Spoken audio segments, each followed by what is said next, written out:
चुप रहना यानी मौन रहना।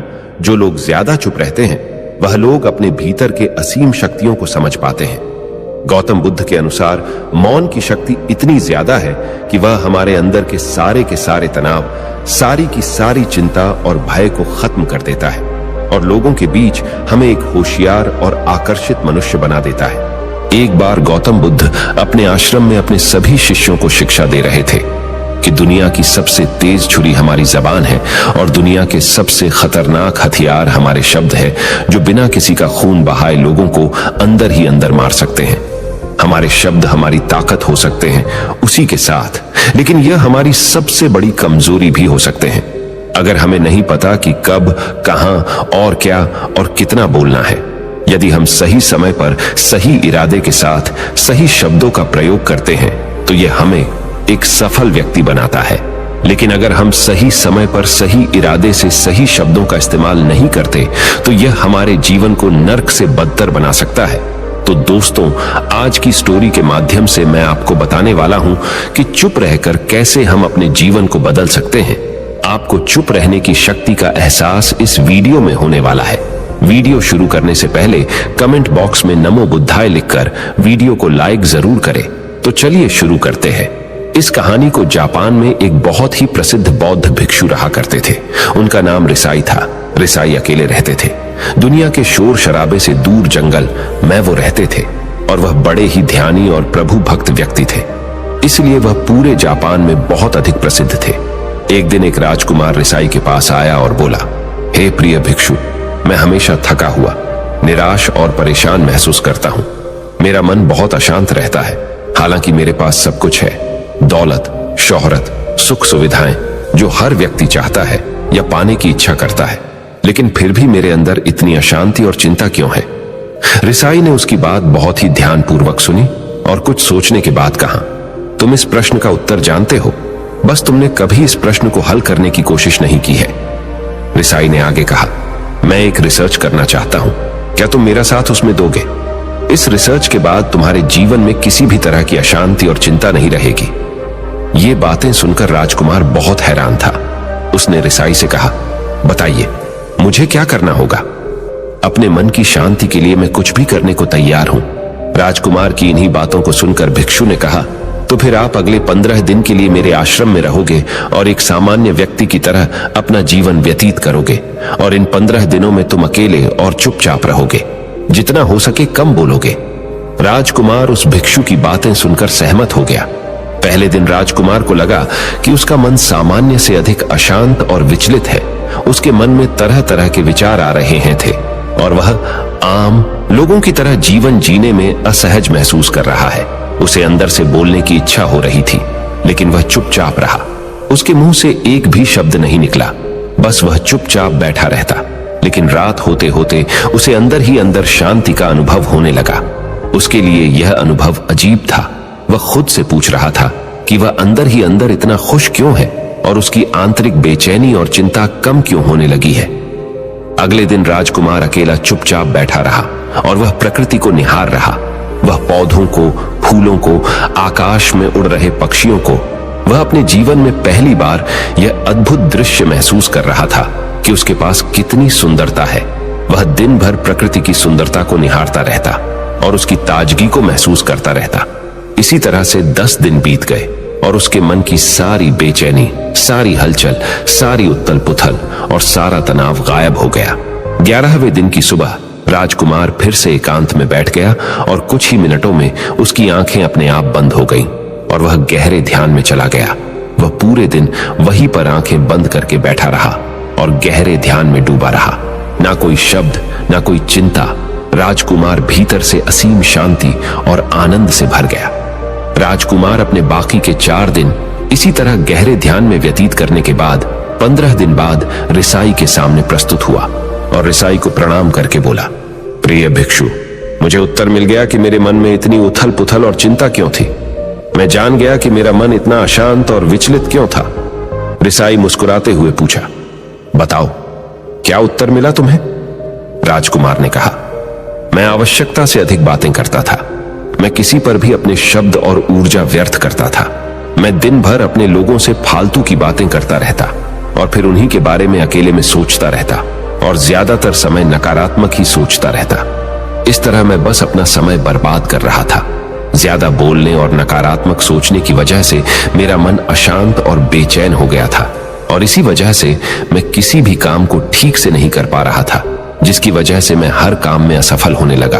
और फिर इन्हीं लगातार मिलने वाली असफलताओं की वजह से ही मैं और भी उदास और चिड़चिड़ा हो गया। इन्हीं सभी चीजों की वजह से मेरा जीवन नष्ट हो रहा था। लेकिन यहां पर बिताए हुए 15 दिन मेरे लिए पूरी तरह से अलग थे। मुझे कुछ अलग ही एहसास यहां पर हो रहा था। अब मुझे ऐसा लग रहा है मैं अपना जीवन पूरी तरह से जी रहा हूं, लेकिन इससे पहले मैं अपना जीवन गलत तरीके से जी रहा था। और मैंने यह भी सीखा कि हमें सिर्फ ध्यान करने की जरूरत नहीं है। ध्यान अपने आप होता है जब हम शांत और मौन होते हैं।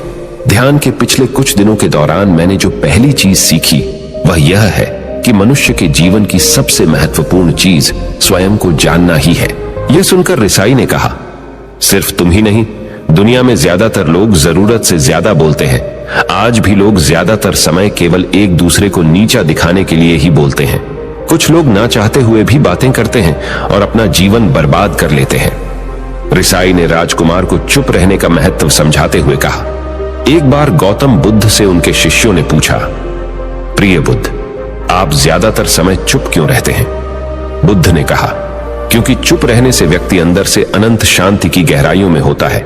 मौन अपने भीतर उतरने की पहली सीढ़ी है। मौन के बिना स्वयं को जानना असंभव है।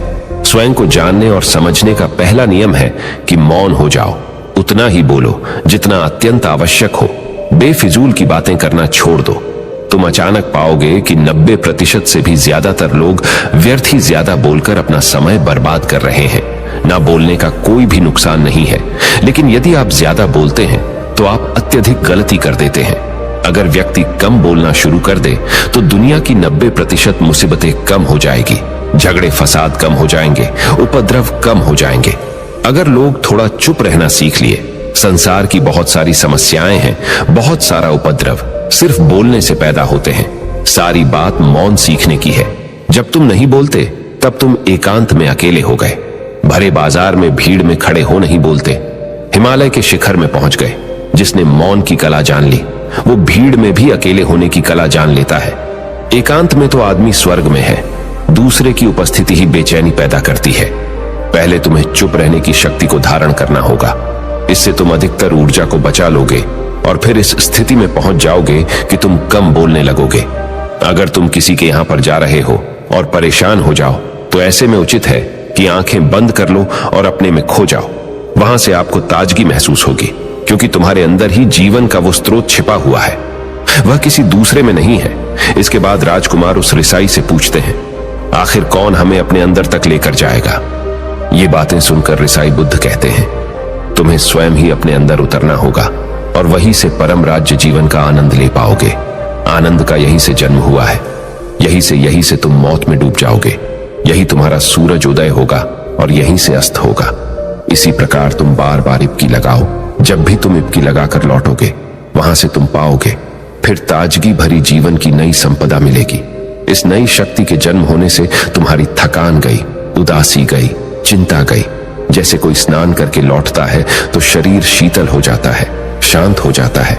ऐसे ही जब कोई भीतर से साफ होकर वापस आता है, मौन में स्नान करके लौटता है, तो समस्त अस्तित्व, समस्त व्यक्तित्व शांत और मौन हो जाता है, आनंदित हो जाता है। जब तुम आंतरिक मौन की उस पराकाष्ठा पर पहुंच जाओगे तब तुम पाओगे कि बोलने से भी तुम्हारा मौन खंडित नहीं होता, वो बना ही रहता है। उसकी एक अंतर्धारा लगातार तुम्हारे भीतर बहती रहती है। तुम बोलते तो हो, तुम शब्द का उपयोग भी करते हो, लेकिन वो तुम्हारे मौन को खंडित नहीं कर पाती। एक बार गहरे मौन में स्थिर हो जाओ, फिर तुम्हारी वाणी में भी मिठास आ जाएगी। तुम्हारा बोलना संगीत पूर्ण होगा, तुम्हारा बोलना सत्य होगा। तुम बोलोगे तो दूसरों पर भी शीतलता छा जाएगी। जैसे ही तुम अंदर से चुप होते हो, तुम इतने शक्तिशाली होने लगते हो कि समाज की निर्भरता तुम छोड़ने लगते हो और तुम्हारे जीवन में एक मस्ती आती है जो केवल दीवानों के जीवन में होती है। तुम्हारे चेहरे पर एक नई रौनक आ जाती है। तुम्हारी आंखें किसी अमृत के समान हो जाती है और तुम अनंत शांति के समुद्र में डूबने लगते हो। इतना कहकर भिक्षु रिझाई ने अपनी बात खत्म की और वो मौन में चले गए। राजकुमार उनका धन्यवाद कर कर अपने महल में चला गया। दोस्तों, आपने भी अनुभव किया होगा कि बहुत ज्यादा बात करने से दिमाग अशांत हो जाता है, जिससे हम अपने दिमाग पर नियंत्रण खो देते हैं और साथ ही अपना ध्यान भी खो देते हैं। जो लोग बहुत ज्यादा बोलते हैं, उनके पास किसी एक काम पर ध्यान केंद्रित करने की काबिलियत नहीं होती। वो अपने किसी भी लक्ष्य पर पूरी तरह से ध्यान केंद्रित नहीं कर पाते। अगर हमारा दिमाग एक जगह केंद्रित नहीं है, तो हम जीवन की सच्चाई नहीं समझ पाते और ना ही मनचाही सफलता कभी हासिल कर पाएंगे।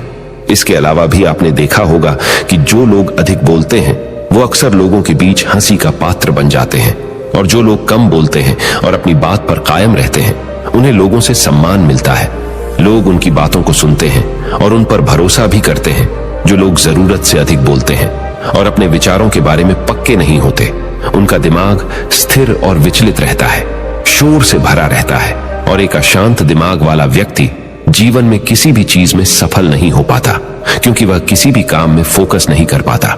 यदि किसी व्यक्ति को यह पता है कि उसे कब, कहां और क्या बोलना है, तो वह व्यक्ति सच में बहुत बुद्धिमान है, और ऐसा व्यक्ति जहां भी जाता है, उसका व्यक्तित्व आकर्षण का केंद्र बन जाता है, और वह जो कुछ भी करता है उसमें सफल अवश्य होता है। अगर हम किसी महान और सफल व्यक्ति के व्यक्तित्व को गहराई से देखें, तो पाएंगे कि वो कम बोलते हैं और कम से कम शब्दों में अपनी बात खत्म कर देते हैं।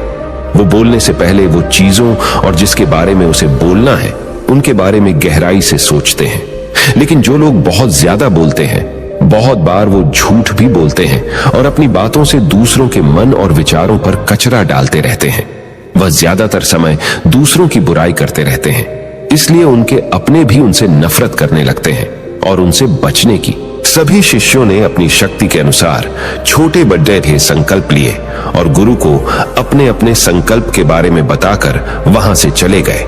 लेकिन वह शिष्य जो खुद को सबसे अलग और बड़ादा दिखाना चाहता था, वह सीधे गुरु की कुटिया में पहुंच गया और बोला, मैं कोई छोटा मोटा संकल्प नहीं लेना चाहता, बल्कि खुद की ही जैसे एक बड़ेढ़ा और महान संकल्प लेना चाहता हूं। कृपया आप ही बताएं, क्या संकल्प लेना चाहिए? उसकी यह बात सुनकर गुरु मुस्कुराए और बोले, क्या तुम मेरे द्वारा दिए गए संकल्प को पूरा कर पाओगे? क्या तुम्हारे लिए उसे पूरा करना संभव होगा? शायद नहीं। वह तुम्हारे लिए संभव नहीं है, तुम उसे पूरा नहीं कर पाओगे, इसीलिए तुम खुद ही कोई संकल्प ढूंढो। शिष्य ने कहा, नहीं गुरुदेव, आप जो भी संकल्प मुझे देंगे, मैं जरूर उसे पूरा करूंगा। गुरु ने कहा, ठीक है, तो तुम अगले 1 महीने तक चुप रहोगे, मुंह से एक शब्द भी नहीं निकालोगे, यही तुम्हारा संकल्प है। शिष्य ने कहा, गुरुदेव, यह भी कोई संकल्प है? यह तो बहुत ही आसान है, 1 महीने तक चुप ही रहना है। आप कोई बड़ेढ़ा संकल्प दीजिए जो मेरी योग्यता के लायक हो, जिसे पूरा करने में मुझे समस्या हो। गुरु ने कहा, पहले तुम इस संकल्प को तो पूरा करके दिखाओ। शिष्य ने गुरु की बात मान ली और वह उसी समय चुप हो गया और पलटकर कुटिया से बाहर चला गया। उसे चुप रहना बहुत आसान लग रहा था। उसने एक दिन तो जैसे तैसे चुप रहकर काट लिया, लेकिन दूसरे दिन से उसके मन में ना बोलने का बोझ बढ़ने लगा। तीसरे दिन उसे भारीपन महसूस होने लगा और चौथे दिन उसके अंदर एक अजीब सी बेचैनी होने लगी, क्योंकि आसपास आश्रम के सभी शिष्य एक दूसरे से बातें कर रहे थे। वह भी अपना पक्ष उनके सामने रखना चाहता था, उनकी बोलती बंद कर देना चाहता था, लेकिन उसका संकल्प उसके आड़े आ रहा था। इसीलिए वह पूरे दिन सिर्फ मुंह और आंखें बनाता रहता। इसी तरीके से कुछ दिन और बीते और वह शिष्य बीमार पड़ीडीएच गया। उसका सिर फटा जा रहा था, उसका खाने पीने तक का मन नहीं कर रहा था, वह सिर्फ बोलना चाहता था। वह गुरु के पास गया और उनके सामने बैठकर लिखकर उन्हें बताया, गुरुदेव, मैं बोलना चाहता हूं, बिना बोले मुझे सांस नहीं आ रही, मेरा दम घुटता जा रहा है, मैं अंदर ही अंदर पागल हुआ जा रहा हूं, मैं क्या करूं? संकल्प तोड़ दूं क्या? यह पढ़कर गुरु मुस्कुराए और बोले, संकल्प तो तोड़ने के लिए ही होते हैं, लेकिन जो अपने संकल्प को पूरा कर लेता है, वही अपनी आंतरिक शक्ति को बढ़ाता है, और जो अपनी आंतरिक शक्ति को बढ़ा लेता है, वह समाज और जागृति की राह पर आगे भी आज जाता है। संकल्प का लेना भी तुम्हारे हाथ में था और इसे तोड़ना भी तुम्हारे ही हाथ में है। तुम्हारे बहुत से भाई अपने संकल्प को तोड़कर अपनी पुरानी दिनचर्या पर वापस आ चुके हैं। अगर तुमसे नहीं हो पा रहा तो तुम भी संकल्प तोड़कर अपनी पुरानी दिनचर्या पर वापस जा सकते हो। लेकिन याद रहे, अगर आज तुम इस छोटे से संकल्प को नहीं संभाल पा रहे तो तुम अपनी बाकी की पूरी जिंदगी को कैसे संभाल सकोगे? बाकी फैसला पूरी तरह से तुम्हारे हाथों में है। गुरु की यह बात उस शिष्य के दिल में चोट कर गई। वह बिना कुछ बोले वहां से वापस चला गया और खुद को अपनी कुटिया में बंद कर लिया। वह केवल अपने जरूरी कामों के लिए ही कुटिया से बाहर निकलता, बाकी सारे समय कुटिया के अंदर ही बैठा रहता। 15 दिन बीत चुके थे और आश्रम के लगभग सभी शिष्यों का संकल्प अब तक टूट चुका था, लेकिन उसका संकल्प अभी भी जारी था। संकल्प लेने के बाद से अब तक उसने एक शब्द भी नहीं बोला था। सारा आश्रम हैरान था कि इतना बोलने वाला इंसान चुप कैसे हो गया। 15 दिन बीतने के बाद वह दोबारा अपने गुरु के पास गया और लिखकर बताया है, गुरुदेव, मैं बाहर से तो चुप हूं, लेकिन मेरे भीतर बहुत सी आवाजें हैं, बहुत सी चीख पुकार और शिकायतें हैं। मैं अंदर ही अंदर बात करता रहता हूं। मेरा मन तरह तरह के प्रश्न पूछता रहता है। मैं बाहर से जितना मौन हूं, भीतर से उतने ही शोर शराबे से भरा हुआ हूं। क्या इस तरह से मेरा संकल्प अभी भी जारी है? गुरु ने कहा, हाँ, तुम्हारा संकल्प अभी भी जारी है, लेकिन जब तक लोगों की यह आवाजें तुम्हारे कानों में पेटी देती रहेंगी, तुम्हारा मन बोलता रहेगा, क्योंकि इसे तो आदत है बोलने की। तुम भले ही बाहर से चुप रहो, लेकिन तुम अंदर ही अंदर बोलते रहोगे। तुम्हें इन बातों से, इन आवाजों से दूर जाना पड़ी ढेगा। शिष्य गुरु को प्रणाम कर वहां से चला जाता है और सुबह होते ही अपनी कुटिया छोड़कर जंगल की तरफ चला जाता है। कई दिन बीत जाते हैं, संकल्प का समय भी पूरा हो जाता है, लेकिन शिष्य लौट कर नहीं आया। आश्रम में सभी को डर था कि कहीं जंगली जानवर ने उसे खा ना लिया हो। इस बीच उसे ढूंढने की बहुत कोशिश की गई, लेकिन वह कहीं नहीं मिला। सभी गुरु भाइयों ने मान लिया था कि जंगली जानवरों ने उसे अपना शिकार बना लिया है, लेकिन गुरु को ऐसा नहीं लगता था। एक दिन आश्रम का एक अन्य शिष्य गुरु के पास आया और बोला, गुरुदेव, हमारे उस अधिक बोलने वाले भाई के साथ क्या हुआ होगा? क्या जानवर ने उसे मार दिया होगा? गुरु ने कहा, हो सकता है कि जानवरों ने उसे अपना शिकार बना लिया हो, लेकिन उसके न लौटने की एक दूसरी वजह भी हो सकती है। शायद उसे वह मिल गया है जिसके लिए वह गया था। फिर शिष्य ने पूछा, गुरुदेव, क्या ज्यादा बोलना इतना हानिकारक होता है? गुरु ने कहा, इंसान के जीवन के बहुत सारे दुखों में से एक दुख यह भी है कि वह कभी चुप नहीं रह सकता, हमेशा कुछ ना कुछ बोलता ही रहता है। सिर्फ हमारे बोलने के कारण हमारे आधे से ज्यादा दुख पैदा होते हैं। परिवार के अधिकतर झगड़ों की वजह हमारा बेमतलब बोलना ही होता है। हम में से कोई भी चुप नहीं रहना चाहता। हम बस सामने वाले को सुना देना चाहते हैं। जो भी हमारे मन में है सब निकालकर उसके मन में बैठा देना चाहते हैं। उसे समझा देना चाहते हैं कि देख, तू गलत है और मैं सही। और इस तरीके से सब एक दूसरे की सडड ही गली बातों को ग्रहण कर रहे हैं। इस तरीके से सुनने और सुनाने का यह काम जिंदगी भर चलता रहता है। लेकिन इस नासमझी में हम अपना समय, अपना जीवन, अपनी समझ और सबसे महत्वपूर्ण व कीमती पल जो जिए जा सकते हैं, जिनको अनुभव किया जा सकता है, जिनमें आनंद को प्राप्त किया जा सकता है, यह सब खो देते हैं। लेकिन इसके बदले हमें मिलता क्या है? कुछ नहीं, सब व्यर्थ और बर्बाद हो जाता है। इस पागलपन में हमने क्या खो दिया? इसका एहसास केवल कुछ ही लोगों को हो पाता है। बाकी लोग जैसे उन्हें अपने आने का पता नहीं, वैसे ही उन्हें अपने जाने का भी पता नहीं चल पाता। शिष्य ने कहा, तो फिर इसका समाधान क्या है? गुरु ने कहा, पूरी जागरूकता के साथ अपने विचारों को देखना यही एकमात्र तरीका है। सारी मानसिक समस्याओं का वर्तमान में रहकर चिंतन करना, पूरी जागरूकता के साथ अपना काम करना जिंदगी में चमत्कारिक बदलाव ला देता है। उसके बाद वह शिष्य गुरु से अपने प्रश्नों का उत्तर पाकर उनको प्रणाम करके वहां से चला गया। उस शिष्य को आश्रम छोड़ कर गए हुए 3 महीने का समय बीत चुका था, लेकिन उसकी कोई खबर न थी। अब तक तो सभी गुरु भाइयों ने भी उसके वापस लौटने की उम्मीद छोड़ दी थी। लेकिन एक दिन वह आश्रम लौट आता है। उसे देखकर सभी के आश्चर्य और खुशी का ठिकाना न रहा। लेकिन अब वह नहीं था जो यहां से गया था, वह कुछ और ही बनकर वापस आया था। उसके अंदर एक गजब का बदलाव महसूस किया जा सकता था। उसके चेहरे पर एक गजब का ठहराव और आंखों में बनी शांति थी। आश्रम में आते ही सभी गुरु भाइयों ने उसे चारों तरफ से घेर लिया और बातें करने लग गए। वह भी अपने गुरु भाइयों से बातें करने लगा। उससे बात करने वाले सभी ने यह अनुभव किया कि अब वह पहले जैसा उतावला और बातूनी नहीं रह गया था। उसके मुंह से एक एक शब्द बहुत ही सुलझे हुए और मधुरता के साथ निकल रहे थे। थोड़ी देर तक गुरु भाइयों से बात करने के बाद वह सीधा गुरु की तरफ चला गया। उसने गुरु के चरण छुए और कहा, गुरुदेव, क्या मैं अब भी मौन हूं?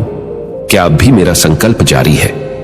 गुरु ने कुछ देर तक शिष्य की आंखों में बड्ढे ध्यान से देखा और कहा, हां, तुम अब भी मौन हो। तुम्हारे मुंह से एक भी शब्द निकल नहीं रहा और तुम्हारा संकल्प अभी भी जारी है। शिष्य ने कहा, गुरुदेव, जब मैं आश्रम से गया तो मैं मुंह से तो चुप था, लेकिन मेरे अंदर बहुत सी आवाजें थीं, मन में बहुत से प्रश्न थे और वह बंद नहीं हो रहे थे। तो मैं जंगल में चला गया, इस उम्मीद से कि वहां मुझे शांति मिलेगी और मेरे मन की बकबक कम हो जाएगी। लेकिन मैं जितना एकांत में जाता गया, मेरे अंदर की आवाज उतनी ही तेज होती गई। मेरे भीतर की पुरानी से पुरानी आवाज मुझे सुनाई देने लगी। तब जाकर मैंने महसूस किया कि मैं कितना गलत कर रहा था। जब मैं अपने परिवार वालों, दोस्तों को और गुरु भाइयों को बुरा भला कहता था तो उस समय मुझे लगता था कि मैं सही कह रहा हूं। जब मैं गुरु भाइयों की एक दूसरे से चुगली करता था और उनका मजाक बनाता, तब भी मुझे यही लगता था कि मैं उनसे बेहतर हूं और मैं सही कर रहा हूं। लेकिन उस दिन मैंने पहली बार महसूस किया कि मैं कितना गलत बोलता था। काफी दिनों तक ये आवाजें, ये शिकायतें मेरे अंदर चलती रही, लेकिन धीरे धीरे करके एक दिन ये सारी आवाजें मेरे अंदर से समाप्त हो गई। अब मैं भीतर से भी मौन हो गया। उस घने जंगल में बाहर से कोई बोलने वाला था नहीं और भीतर कोई आवाज बची ही नहीं थी। और मैं उस दिन पहली बार मौन का सही अर्थ समझा। मेरे चारों तरफ बहुत शांति थी। हालांकि अभी भी कुछ आवाजें आ रही थी जो पहले भी आती थी, लेकिन मैं उन्हें सुन नहीं पाता था। पर अब वह सभी आवाजें मुझे स्पष्ट रूप से सुनाई दे रही थी। हवा के चलने की आवाज, चिड़ियों के चहकने की आवाज और पानी के बहने की आवाज, ये सभी आवाजें मैंने पहली बार पूरे होशपूर्वक सुनी। अपने चारों तरफ इतनी शांति मैंने पहले कभी महसूस नहीं की थी। तो इस शांति को भंग करने के लिए मैंने पहली बार अपने मुंह से कोई शब्द निकाला। मैं चिल्लाया, हे ईश्वर, ये कैसी शांति है? सभी कुछ इतना शांत क्यों है? ऐसा क्या हो गया? लेकिन मेरे चिल्लाने के बाद भी शांति भंग नहीं हुई। सब कुछ पहले जितना ही शांत था, बाहर भी और भीतर भी। हे गुरुदेव, मैंने अपने गुरु भाइयों से बात की। मैंने आपसे बात की। मैं बोल रहा हूं, मैं चल रहा हूं, मैं सब कुछ देख रहा हूं, लेकिन मैं अपने भीतर एकदम एकांत में हूं, मौन में हूं। भीड़ डेच में होता हूं, तब भी भीतर से अकेला एकांत में होता हूं। जब मैं खुद में भी शोर करना चाहता हूं, तब भी एकांत में ही होता हूं। अब सब दिखाई पड़ी डाहने लगा है, सब सुनाई पड़ी डाहने लगा है। गुरु ने कहा, जब तक हम बाहर की तरफ बोलते रहेंगे, भीतर अशांति ही रहेगी। लेकिन जिस दिन हम भीतर की तरफ मुड्डाह जाएंगे, तब हमारे मुंह से कुछ भी निकलेगा, हम शांत ही रहेंगे। दुनिया में जितनी भी बुराइयां हैं, ज्यादातर हमारे बोलने से ही उत्पन्न होती है, क्योंकि हम चुप रहना नहीं चाहते। हम जितनी जरूरत है उससे कहीं ज्यादा बोलते हैं। हम सामने वाले को सुनना नहीं चाहते, बल्कि उसकी बोलती बंद कर देना चाहते हैं। उसे समझा देना चाहते हैं कि मैं कौन हूं, मैं क्या कर सकता हूं। और यही हमारी जिंदगी का मकसद बनकर रह जाता है। हमारी सारी ऊर्जा व्यर्थ के बोलने में बर्बाद होती रहती है। ऐसे ही समाज में लोगों का जीवन दुखों से भर जाता है, जो हमेशा एक दूसरे को सुनाने में लगे रहते हैं। कभी एक दूसरे को सुनना नहीं चाहते, समझना नहीं चाहते, और चुप रहना तो उन्होंने कभी सीखा ही नहीं, क्योंकि चुप रहना उन्हें छोटा महसूस करवाता है। दुनिया की सभी लड़ाइयों का कारण हमारा बोलना ही है। इसलिए हमें सिर्फ उतना ही बोलना चाहिए जितना जरूरी हो, क्योंकि व्यर्थ का बोलना ऊर्जा को नष्ट करना है। और यह बोलना ही हमें कभी अपने भीतर की ओर लौटने नहीं देता, क्योंकि यह हमें बाहर की ओर खींच कर रखता है। और बाहर है ही क्या इस संसार के अलावा। लेकिन अगर अपने भीतर के संसार की ओर मोड़ना है तो इस मुंह को बंद ही रखना चाहिए। इसीलिए जितने भी बुद्ध हुए, आत्मज्ञानी हुए, वह सभी एकांत की ओर भागे, ताकि उन्हें ज्यादा न बोलना पड़ी डेहे, ज्यादा सुनना न पड़ी डीहे। वह एकांत में रहे और शांत रहे, इसीलिए आसानी से भीतर की यात्रा कर पाए। लेकिन अगर कोई चाहे तो इस संसार में रहकर भी एकांत में रह सकता है, शांत रह सकता है। लेकिन इसके लिए उन्हें अपनी ऊर्जा बचानी होगी, जिसे वह अब तक अपने व्यर्थ के शब्दों में बर्बाद कर रहे थे। दोस्तों, इस कहानी की सीख यही है कि व्यर्थ का बोलना ऊर्जा को नष्ट करना है। ज्यादा और व्यर्थ बोलना ही हमें अपने भीतर की ओर लौटने नहीं देता, क्योंकि यह हमें बाहर की ओर झुकाए रखता है। और जिन्हें भीतर की यात्रा करनी है उन्हें अपने मुंह को बंद ही रखना चाहिए। मुझे उम्मीद है कि आपको यह कहानी पसंद आई होगी और काफी कुछ सीखने को मिला होगा। कहानी के बारे में अपने विचार आप हमें नीचे कमेंट बॉक्स में कमेंट करके बता सकते हैं। नमो बुद्धाय।